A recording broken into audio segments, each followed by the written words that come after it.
So we've been lucky enough to have a lot of good relationships with different Ford dealers in the area. We've done a lot of stuff with Hoffman Ford over the years. Most recently, Bob Root's been great to us. They let us borrow a Mach-E and the first Bronco we got our hands on. If you've been watching the channel for a while, you know Fred Beans in Boyertown. We get a lot of vehicles from them. One dealer we've met recently is Parsons Ford. Now, they're down near Chambersburg, Pennsylvania. And we actually met them when they got an allocation for a GT500 through a good friend of mine. And a friend of mine actually ended up buying their car from them. And they've been good to us ever since. It's a great dealership. It's a small kind of hometown dealership.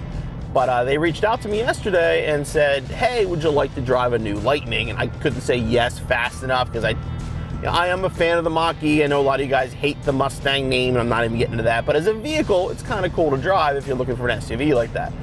So when Ford decided to take, bring the Lightning name back and put it on an electric SUV, I mean, the name fits perfectly. You can't argue it no matter how much you like the old Lightnings. Lightning fits the electric F-150 name really, really well.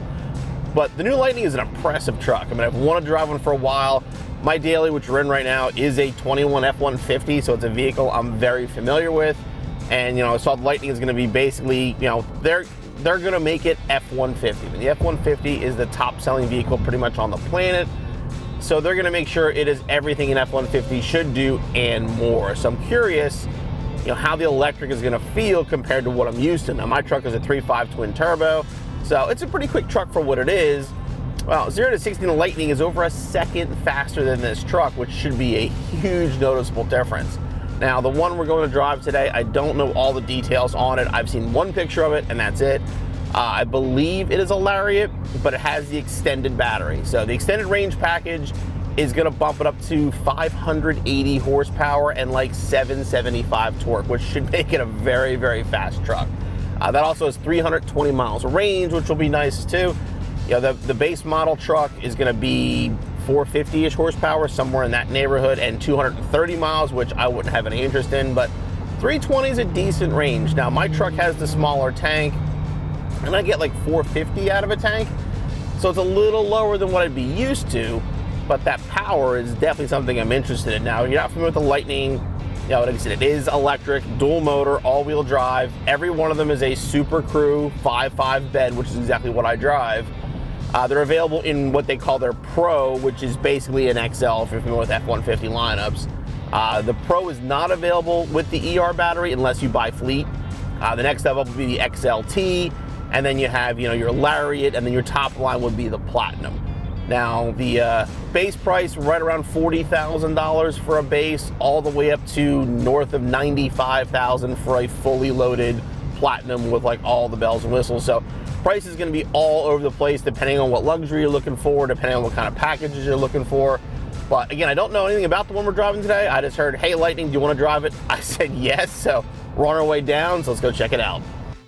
So here it is, the 2022 F-150 Lightning. Now, we pulled in a lot, they had a bunch of F-150s parked out front. This one stood out. I mean, the Lightning, it is all F-150, but it is unique and it definitely stands out from the other ones. This is a loaded Lariat. So this has the power moonroof, the 15-inch screen, extended range battery. Comes in at just over $80,000, which is a lot of money for a truck, but if you price out an F-150 and you load up a Lariat, you're kind of in the same neighborhood. The inside, again, is very luxurious on this truck. You got the power moonroof, the large screen, leather interior, everything you'd expect from a luxury car, but in a truck that not only has a bed, but has a frunk as well. Now, the one thing that really stands out with this truck, though, is the color. That iced blue silver is an amazing color in person. I don't even know if the camera's going to capture it all, but again, it looks amazing. Very, very cool truck. Very excited to drive it, so let's jump in and go for a test drive. So the one thing Ford said they definitely wanted to focus on with the Lightning was to make sure it felt like an F-150. I mean, F-150, number one selling vehicle pretty much on the planet. So they wanted to make sure that this felt like an F-150, and it does. I mean, like I said, I drive one every day. Everything in here is familiar. They put a real shifter in it, not a knob, not buttons, an actual, console mounted shifter. The biggest difference I can see is obviously this massive center screen. We'll show you some shots of that. It is huge, 15.4 inches, I think, somewhere in that neighborhood, but it is absolutely massive, takes up the whole center. And then the dash, there's no gauges, no nothing. It's a lot different. You don't have I'm used to the speedometer and tach, and literally it's just a speedometer. So that's a lot different, but everything else is very familiar. Of course, any electric, you go to drive it and you turn it on to start it, and it just makes no noise and does nothing, which is still strange and probably always will be. But it feels like an F-150. I mean, the ride quality is amazing. These things ride like luxury cars these days. It doesn't feel like a truck anymore. Throttle response, I mean, you barely give it some throttle and it just goes. And we'll do some full throttle stuff in a little bit. I just want to actually drive it a little bit, get kind of a feel for it. Yeah, I mean, it's a Lariat F-150. It's luxurious inside. It's extremely comfortable. Ride's amazing. I mean, it's a luxury car with a bed, and like I said, in this case, a frunk as well. Throttle response is very good. I mean, you give it a little bit of throttle and it responds pretty much immediately. Still weird, you don't get that downshift. It's just instant torque, and that's the biggest difference I can feel between driving a normal F-150 and a Lightning, is just that throttle response is just crazy. Like the second you tap it, it just goes. Now, I don't know 100%, but I'm assuming these are like the Mach-E, where you only get so many seconds of full throttle, full battery, before it actually pulls back a little bit. That's a Mach-E feature. I think it's 5 seconds of wide open before it pulls back to save the batteries a little bit. This is probably the same way, but yeah, you just hit it and the brakes are amazing too. It really is a impressive vehicle to drive. It doesn't feel as big as it is, which I've noticed with the regular F-150s too. But yeah, the complete lack of any sort of sound takes some getting used to. And just like the Mach-E, I mean, it's quiet inside. Like you really just don't hear anything.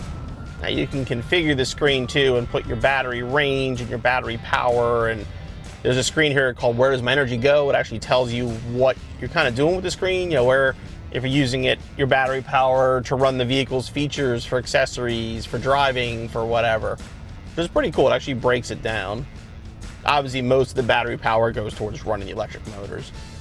One good thing about Pennsylvania is we have lots of little farm roads with nothing around. It's a good place to test this thing out. So let's see, we're stopped here. All right, ready? Let's see what this thing will do. So it actually spins the front tire just a little bit, but yeah, there's 60. Yeah, it does not take long. Like I said, with that torque curve, it pulls. Yeah, they don't make the right sounds, I get it, but electrics are still fun. The torque of these things is something you have to experience. It is interesting, though, in an all-wheel drive vehicle, that you do get just a little bit of front tire spin before it takes off. Yeah, even from that, I mean, the torque is just...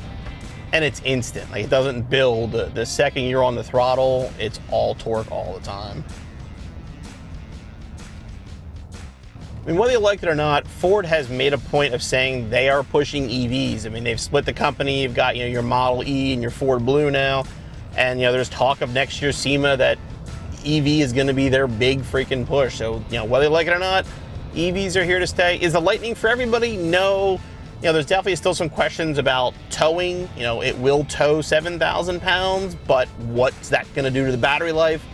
Obviously, it's probably going to lower that mileage, so that could be an issue as well. But it's a cool vehicle. I mean, it is an F-150. It drives like an F-150. It feels comfortable. It's very familiar if you know F-150s inside. But the power, particularly the torque and that instantaneous response, I mean, it makes it a fun vehicle. I mean, it's a comfortable, great vehicle. So if it's something you're in the market for, definitely worth checking out. So I'm back in my truck after driving the F-150 Lightning. I gotta tell you, I was very excited. It was kind of a last minute thing. We heard it was there, and we basically dropped what we were doing, ran down, and thanks again to Parsons Ford for letting us, have it for a couple hours and enjoy it. And I did like the truck. I mean, it was, I said, the power of electric, the all-wheel drive, and the instant torque of that thing. It is a fun truck to drive. Now, I probably gave this glowing review about how great it is, but there definitely are some concerns with the Lightning. I know a lot of people aren't happy with the name, but let's be honest, the Lightning name fits an F-150 that's electric. I know the Gen 1, Gen 2 owners are not a huge fan, but it's way more Lightning than a Mach-E is a Mustang, so it's not that far off. There are a couple things I can say I wasn't thrilled about with the truck. Back behind the wheel of my F-150 with the normal, 15-inch screen here, I actually think the screen is almost too much in the Lightning. Now again, you don't have to get that massive screen, it's an option, but it was almost like it was too much screen. But one of the biggest things I wasn't a fan of was the front end. Now I liked it, it looks F-150, it has that right look to it, but up close, the plastic is kind of almost cheap looking in the grill, and it's gonna make a mess when you drive it because you're gonna have bug splatters everywhere. The biggest problem I had was the lights in the front. That big kind of LED strip that goes across the hood and through the headlights and everything. When you see that up close, it kind of has a cheap, like, knockoff Chinese grill kind of look to it. You know, the lighting looks cool when it's lit up, but when it's not lit up, it kind of did have a very plasticky look, so I wasn't very thrilled with that. And another issue is chargers. You know, it does come with a charger, but if you want to get a fast charger for home, now you're talking an investment, another, I think it's $1,300, $1,500 somewhere in there, which we're talking about trucks that are approaching $100,000, $1,000 whatever charger should be included. Like, that's not something you should have to buy on top of the price of the truck. And I know other manufacturers do it, and Ford's kind of copying that, but I mean, overall, it was a very cool truck. It wouldn't be the right truck for me because, again, you really can't do a lot of towing with it without stopping constantly, which would drive me nuts. But, you know, if I had the means for something fun just to kind of cruise around in and, you know, do local trips with and just have fun with, I mean, like I said, from a performance standpoint, it is a very cool truck. The power and that instant torque you get with electric, you know, it is definitely something to experience. And, you know, it's still an F-150. It felt like an F-150. It worked like an F-150. You know, the cosmetics, you know, some of them being a little goofy aside, overall, definitely a very cool truck.